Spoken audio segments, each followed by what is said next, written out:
These are the most popular gym accessories that you need to know about. So first up, we have the lifting belts. Now, there's really two types of lifting belts that people buy. One is your more professional kind of elite belt, which is a powerlifting belt. The other is this flimsy belt, which is kind of a general purpose belt that you'll see at sports department stores and things like this. So first, let's talk about this flimsy belt. It's the most common belt that gym bros will use in the gym. It doesn't offer that much support, let's be real, but you may use it for things like cleans, you may use it for a snatch. When it comes to like serious deadlifting, it's just not gonna cut the mustard. It's a general support. The way you put on all belts is you really do want them as tight as possible, but not so tight that it restricts you from moving and breathing. I mean, with this belt, you get away with it because it's quite thin. With the bigger belts, with a thicker material, you're not gonna get away with that. It cuts in, and you'll see what I mean by that in just a second. So you can see here, I've gone quite tight with this, and you can see when I brace against it, my stomach is pushing against the belt. The way you wanna think about it is the belt helps intra-abdominal pressure. So if you think about a Swiss ball, if I was to put a rope around a Swiss ball and then sit on that Swiss ball has become a lot more firm and stable. That's exactly what's happening over my waist here. Is my waist now, my trunk is a lot more firm and stable. So as I go into, say, a deadlift, as I go into a squat, this is much more stable, so I'm able to provide much more output. The other place I like to use a belt is on a bench press, actually, especially to just get everything as a cue, an external cue of bracing, because that's all this is, it's helping you brace. So that's your flimsy belt. Again, do I recommend this? For beginner, intermediate lifters, yes, but you're not gonna be using it all the time. Again, you really wanna save your belt for the bigger lifts. If you are a more serious lifter and lifting some serious weight, at least let's say 2 times body weight, you're going to consider one of these powerlifting belts. Now again, if you're more powerlifting, if you're doing things like cleans and snatches, you're not going to use these belts because they just dig in. But these are the two predominant. You've got your single prong belt and your lever belts. Now, the lever belt is really just to get it off and on. You get it quite quickly. I've got this one here as well, which is custom. This is a Texas belt. I'll show you with this belt because this is for my size at the moment. There's that one when I was a bit bigger, but the lever belts, you literally just load it like this, like so, and then it's here. Now, belt position is gonna change depending on the lift that you're doing. So I'll give you an example. If I am deadlifting, for sure, I'm higher, I'm just under the rib cage, right? So I'm able to brace. This is where I'll be on a deadlift position, just under the rib cage. Now, on a squat, if I go in the position where I am on a deadlift, as soon as I squat down, my rib cage presses and cuts through my ribs here, and it's not very comfortable as I'm squatting down. So where I'm squatting, I'm always putting my belt position much lower. Now, you can see here as I come down, right, that doesn't cut anymore, but you need enough space in the belt where you're able to push your stomach against. So you can come back to that analogy of the Swiss ball with the rope around it. Let me show you the single prong. So on a single prong belt, when I put this on, I'm gonna go quite tight with it. So there we go. All right, so if I pick it up, and you can see here, like I can still get 1 or 2 fingers in, but as I push against, my fingers are squished, right? So as I'm here, you want to have enough space in between the belt and your stomach. But again, that belt should act as almost a rope around a Swiss ball, just keeping everything in, keeping everything nice and stable. So you're getting intra-abdominal pressure as you lift, and super tight. Stay till the end of the video because I'm going to reveal to you the most important accessory of all. I'm also going to give you a free copy of my fitness user manual, which contains all the information you need to level up your fitness. I've used these exact methods in my fitness user manual to train thousands of head-turning results, Commonwealth Games gold medalists, and Olympic athletes. Now we're going to be talking about knee sleeves. You notice I have 2 sets. One that has no markings on the front and the others that are completely ripped to shreds. Now you might be wondering what's the difference between the two. One I use for squatting, the other I use for deadlifting. So let me show you how I use the deadlifting ones first. The deadlifting ones really just act as shin pads. So one of the things that you find with deadlifting is you always want the bar as close to your center of mass as possible. Now you'll see elite powerlifters in comp, blood will be all over their shins. Now, obviously when you're training and you're doing hundreds of reps throughout the month, you can't have your shins bleeding all the time because it's going to slow down your progress. So what do? Put some sleeves on your shins to protect your shins from bleeding all the time. It's also much more hygienic. So the way it works is very, very simple. If I'm deadlifting, right, as I said, I want this bar to be as close. So if I pull this bar in, that causes pain to my shins, right, as I'm deadlifting. So if I have my shins protected, then I'm able to get into this position without worrying about my shins being in pain. So it helps me anchor in the correct position. So you can see, even if I just stay in that range, that does not hurt at all as I rub the bar against my shins. And this is what we want. So it really is just to protect our shins. And obviously, if you're using a bar, so like an Eleiko bar, which is very harsh knurling, it's gonna shred your shins. Just like, I mean, look what it's done to my sleeves. It's absolutely shredded my sleeves. So shin protection using an old pair of sleeves is what I'd recommend there. Now, let's look at our sleeves for squatting. I remember the first time I tried to do this, the first time I ever tried using sleeves, it was me and a guy at the gym, and he was trying to get them on me, and we're pulling them up, and it just really was a comical experience, but there's a very, very easy way to put on sleeves. And usually sleeves do have a left and a right, so just check this one's the left. So the way you put on your sleeves is, as you can see, they're already pretty tight. You roll half, and then you take it from the bottom and you kick in one move. You want to make sure you kick in one move because otherwise it just stays there. So now see, they should be pretty tight. They should be pretty tight. That's a perfect position that I've got them in. Now you might be wondering about wraps. I don't recommend wrapping your knees unless you really are a competitive and high level powerlifter. But even then, in some powerlifting comps, it's not always people wrapping their knees. So depending on comp rules, right? But for most folks, sleeves will go a long way. Especially, and they definitely add some kilos to the bar. So you can see I rolled it up half, kick, bang, I'm in the perfect position. So now my knees have a nice, I suppose, support base, and now I'm ready to squat. It does change the dynamics of my squat. So right now, if I even just get into a bodyweight squat position, naturally, I'm not going to go as low because I'm restricted by the material, right? Which is a good thing when you're squatting. So now, I'm in position on my squat. And see, it already starts giving me some feedback to come back up. So it certainly helps keep my knees nice and stable, and just helps me come outside of that hole at the bottom. Knee sleeves for knee protection, just general health, I think are a great option because they do limit range of motion because they are quite thick. I do recommend them. They're a good inclusion as a gym accessory, both to protect your shins on a deadlift and to protect your knees on a squat. Now to get these off, it's almost the same way. You want to roll straight down. That is the easiest way. You go over, especially like if you're going to be sweating after a big workout, pull down to the bottom. See, it's down to the bottom now, and it's easy to slip off. I've seen some pretty comical ways people try and get their knee sleeves off, but what I've just showed you is the absolute easiest to get these on and off. These next ones are a heavy lifting essential. Lifting straps. I'm going to grab a bar because really any conversation around straps is redundant unless you've got a bar in your hands. Now, first thing I'm going to say is a lot of people overuse straps and they use it for everything from lat pull down to chin ups. You do want to develop your grip strength, and yes, say for example, if you are training high rep rows, high reps, anything over eight reps, the grip is going to be a factor. With that said, do want to push your grip until you are on a working weight. So my preferred type of wraps are these ones. These are the Olympic style. Now, the reason why I prefer these is because I can let go quickly. I'm not attached to the bar. Now, almost everyone, 95% of people who I see wrap up, actually that's a lie, 99% of people who I see wrap up incorrectly. Now, if you're using a proper bar like this, which is an Eleiko bar, which has harsh knurling, don't wrap up by going straight to where you want your hand position to be. So a lot of people go straight to where they want their hand position to be and wrap up, and then they wonder why they don't get a good wrap. Well, guaranteed you're not going to get a good wrap that way. You have the knurling and you have the smooth part of the bar. Now, the reason why we have the smooth part of the bar is because when we're wrapping, we're going to start with the smooth part of the bar, right? Now, I've got a good grip. Now, I'm going to move out to where I want my hand position to be. So let's say I'm doing a deadlift, right?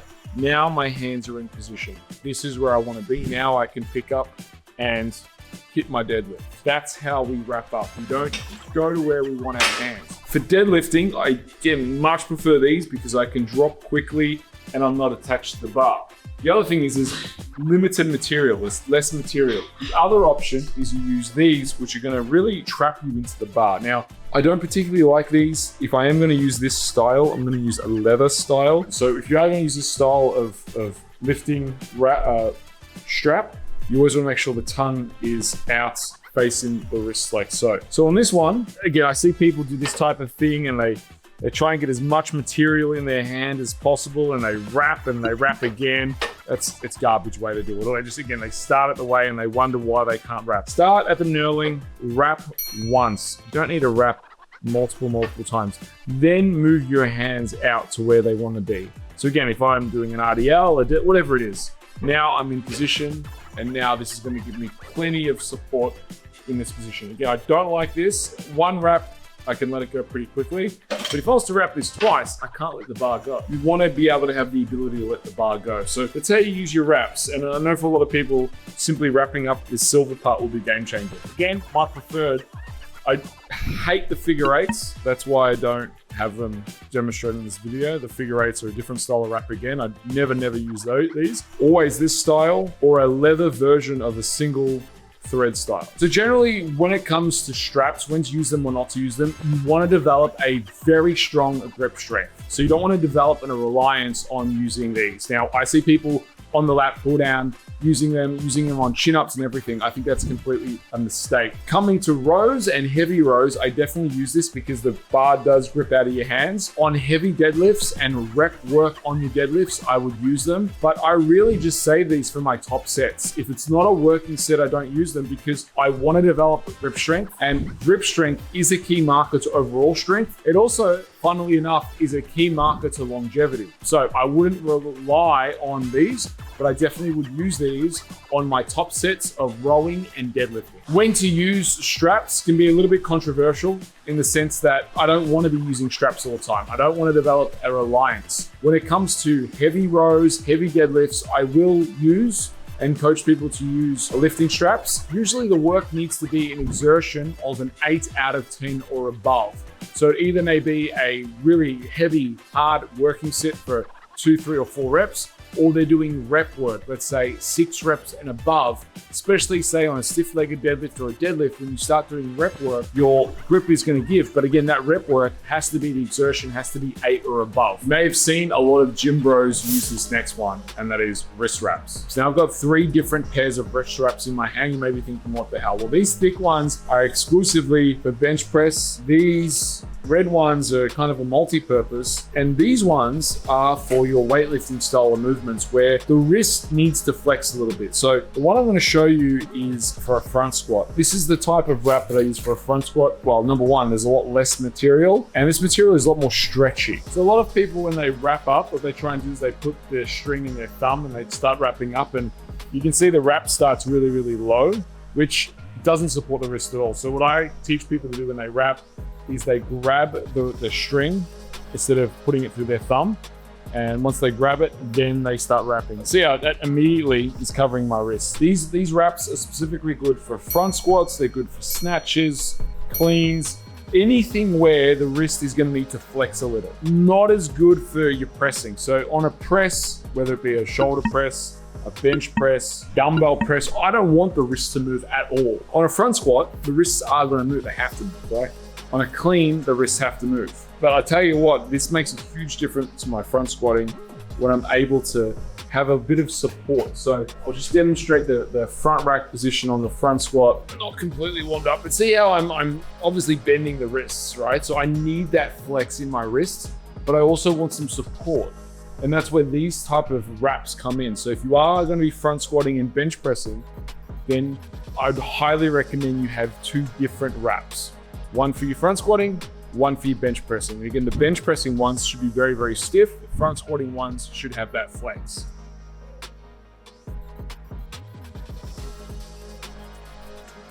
You can see here, these wrist wraps allowed my wrists to flex all the way throughout the motion. Now let me show you what a stiffer wrap looks like. Actually, let me show you this, right? Just in terms of length of these wraps, so you can really get an understanding as to the differences. One is a thicker material, the other one is a lighter material.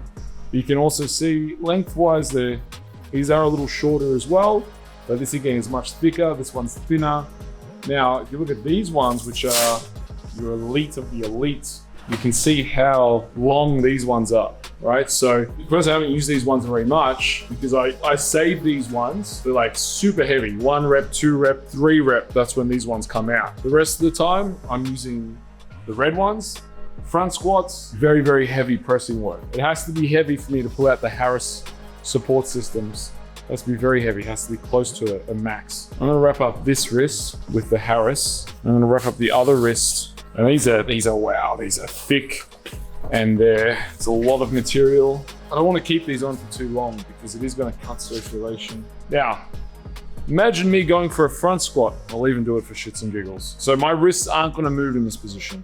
I'm going to wrap up this wrist with this wrap, which this is the medium support. So this is what I would use for general pressing, which is a medium support. Stiff material, but not as long as the Harris and not as stiff. So now both of these, my wrists aren't really moving, right? So you can see now if I was to press, these wrists aren't moving. If I was to go use these wraps on a front squat, watch how uncomfortable this is gonna be.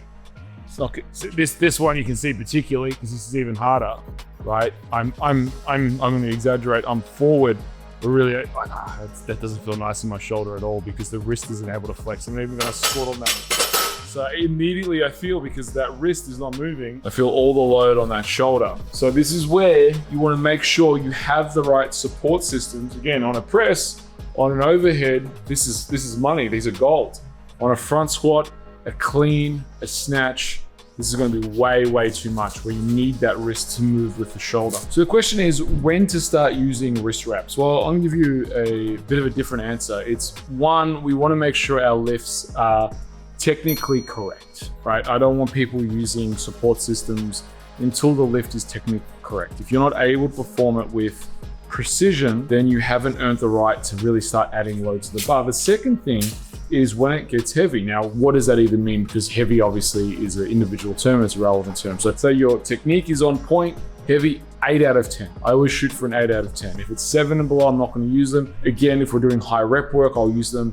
If things are giving me niggles, but again, the exertion point needs to be an 8 out of 10. Not for beginners, I would be looking for intermediate and above. The simple reason is beginners, their lifting technique isn't proficient enough to be putting forward the output that's gonna affect their joints. Once you start getting strong enough, you've got output that may affect joints, but again, technique should always be 100% on, and then your exertion point's gonna be 8 and above. Now we're gonna move to what every good squatter will use at some point of their lifting career, lifters. We're really gonna use these on our front squats, high bar squat, cleans, jerks, snatches. We're doing a low bar squat. Some folks may use lifters on a low bar squat depending on their body position.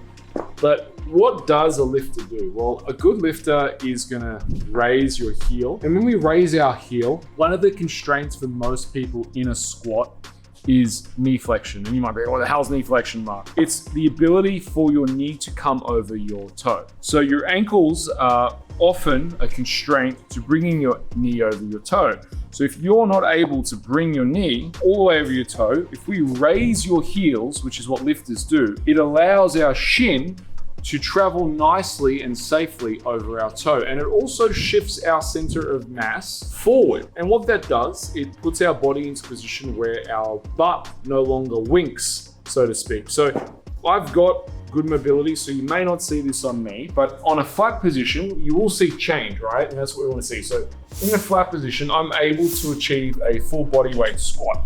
And you can probably see at this end point, my butt has winked under at the very end point. Now, here, I've still achieved the full squat position. I'm a little higher as I get to there, relax. That's what my body looks without lifters. That's how it looks. Now, when I raise my heels with lifters, if I put lifters on, you'll notice that that position is even more comfortable for me. So I'm one of these people that doesn't necessarily need to wear lifters. I can get away with squatting without lifters, although I will say it is more comfortable because my body weight rather, is shifted forward. My center of mass is shifted forward into my quads. So this is where I can develop a much better set of quads and shift the load and use my legs far better than if I did not use lifters. So if I didn't use lifters, I'd be using more of my glutes. Another thing that I do with lifters is if they do have this strap that wraps over, you can see on my lifters, I actually cut this strap off because I don't want my toes to be squished. I want my toes to be able to spread inside of my shoe. So I only have this one and there's really no need to double wrap your toes. So let me show you this position, my body weight squat in lifters, and you'll probably be able to see I don't feel it, I don't think there is, but there's no butt wink, right? And that's because slight arc, there's a slight elevation from my lifters that are allowing me that full depth position. It almost feels like cheating now, right? So I'm gonna do a couple of squats with this bar, high bar squats. I don't use lifters on a low bar squat. I'm flat footed on a low bar squat. So the technique is slightly different. I'm gonna step all the way out so you folks at home can really see what the knees are doing. So again, what I said before is about the knee and the ankle. A lot of people, they start there, the lift up because it's elevated. It allows my knees to go forward, forward, forward, forward, beautifully over my toes. You can see that, how far my knees are able to travel over my toes in these lifters. It just allows for a much better position. And you can see in this position here too, you can see how my back is nice and up tall and I'm able to just come straight up. There's no wink. And that is the benefit of lifters. So for most folks, in terms of improving their squatting mechanics on a high bar squat, lifters are going to be great. Some folks may benefit with lifters even doing some unilateral work. So for example, if you're not quite ready to do a barbell squat, you need to work with a split squat, you may consider putting on lifters on your split squat. So you can see here on my split squat, the lifters enable me to really get my knee straight over my toe and just give me that little bit of extra space, give me that little bit of extra range of motion to really get that knee forward. So lifters allow for a better body position, which ultimately will allow for getting you strong at end range, particularly when your knee is traveling over your toe. And it also removes the constraint of that lower back, as in it removes the butt wink constraint. And you gotta remember the reason why we get that butt wink is usually because our abs aren't switched on. This is where we can do a lot more ab work, particularly bracing. And then we combine that ab work with a slight elevation where our center of mass is shifted forward by using the lifters. These ones might be completely unexpected, but totally well worth it. And they are toe spacers. And I think toe spacers are probably the most underrated piece of gym accessory bar none. And I'll tell you why. Most people rock in with these type of shoes that I'm wearing today, these fancy shoes. And these actually ones aren't too bad because they're not super narrow, but most people's shoes are super narrow and it squishes their toes together. So I'm just gonna demonstrate a step up in these shoes. I mean, I train normally without shoes, so you're not gonna see too much difference, although there is, right? This feels like I'm doing a step up on a cloud, which is not a good thing. I want a stable surface when I'm making contact, and because these have, you know, the air in them, as I'm stepping up, I can feel their instability through my feet. Now, if I repeated that action over and over and over again, what's gonna happen is these really micro movements of my feet that just generally aren't gonna be, they're gonna be detraining the muscles in my feet. Now, I'll show you another demonstration of a step up with no toe spaces, and you'll see how my foot mechanics work, right? So they're not bad, it's not bad. You can see my toes curling a little bit. Let's just have a look at the other one. Just do 2 reps. So I'm just doing 2 reps. Look, there's a little bit of a turn into the knee then, see there? Now, if I wanna fix my knees, if I wanna fix my hips, it starts from the ground up. So we need to start with the feet. And this is where these toe spaces come in, right? So I'm gonna put these toe spaces in between my feet.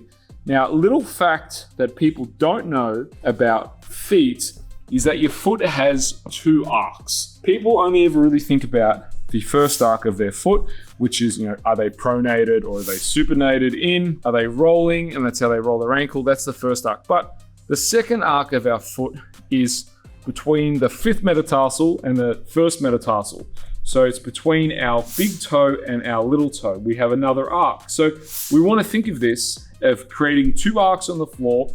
So we want our big toe knuckle driven into the floor, our little toe knuckle driven into the floor. So see, we're creating this nice arc through here and through here. Now, let's watch this step up. Maybe folks at home can't see it, but that feels a hell of a lot more stable than any of the step ups I've done because I'm getting some outside feedback. My feet is stable, which is making my tibia, this muscle here, stable, which is making my knee stable, which is ideally giving me my force through my hip, allowing me to exert more force. Now, show you the other leg. This foot, I'm getting lots of contact with the floor. Now, I'm someone who trains in bare feet. I'm someone who trains. If you did this with the folks who have detrained through their feet, you're gonna see some amazing muscle movement. You're gonna see people's feet, and an often comment that I get when we train barefoot with clients is, oh, my feet hurt. Great, it means the muscles on your feet are working correctly. A muscle like anything else, your feet. We've gotta train them. We want our feet to be able to grip the ground, almost like velociraptors. So the inclusion of this, get our feet splayed against the floor again, is gonna get our feet stronger, it's gonna get our ankles stronger, our knees stronger, and our hips in the right position so that we can exert more force. Now we've reached the most important accessory of all, chalk. So this is how you apply chalk. You grab a block, and most people pussy around with it. They put a little here and a little there, and they do this type of thing. That's not how you want to chalk. You want to really grind it into your hands, particularly where you need contact, which is usually on the outside of the thumb. This area here is, if you're using a bar, and through the knuckle. Now this is gonna dry up your hands like nothing else. That's why my hands are always super rough and dry. And now I'm ready to lift. That's how your hands should look when you chalk, particularly this area here. So let's demonstrate with some chin-ups. So when I'm using chalk, I use chalk almost on everything really, except for bicep curl. Except if I'm going super heavy. Nah. Reverse curls, yeah, I wouldn't use chalk on reverse curls. It just helps with grip. But again, working sets only, which is 8 and above. But say on a chin up, all right, your grip often is the first thing that's gonna go. Now you don't need to wrap, I'm not gonna wrap my hands to a chin up bar. I want my grip to get stronger, but I'm gonna chalk my hands. Chalk is your friend. So at my gym, we have obviously a chalk bucket. You buy chalk in these blocks and simply unwrap it out of the paper, and there's your blocks of chalk in your chalk bucket. Very, very simple, very, very easy. Now, when should you use chalk?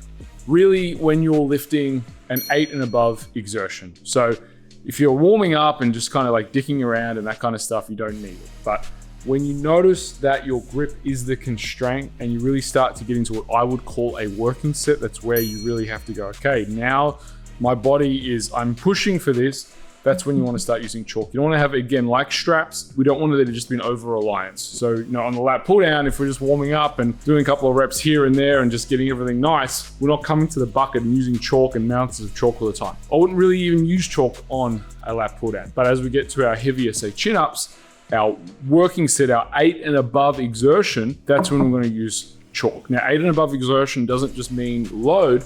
It could mean that we're pushing for more reps than we ever have. So it should be a really hard set. That's when we want to introduce the chalk. Where I wouldn't use it, I wouldn't use it on everything, like leg extension, leg curl, things that have no relevance. You don't need it. But certainly deadlifts, certainly chin-ups, certainly pull-ups, certainly bench press. I'm gonna use chalk to make sure I've got a nice connection with the bar, especially if I'm going heavy, an 8 and above exertion. That's when I would recommend that you use chalk as well. Now that I've given you my top lifting accessories, I hope you go forward, use them in your lifting happily and safely to train harder than you ever have before. As promised, here's a link to my fitness user manual. Download it and level up your fitness today. Till next video, folks, train hard, eat well, and supplement smart.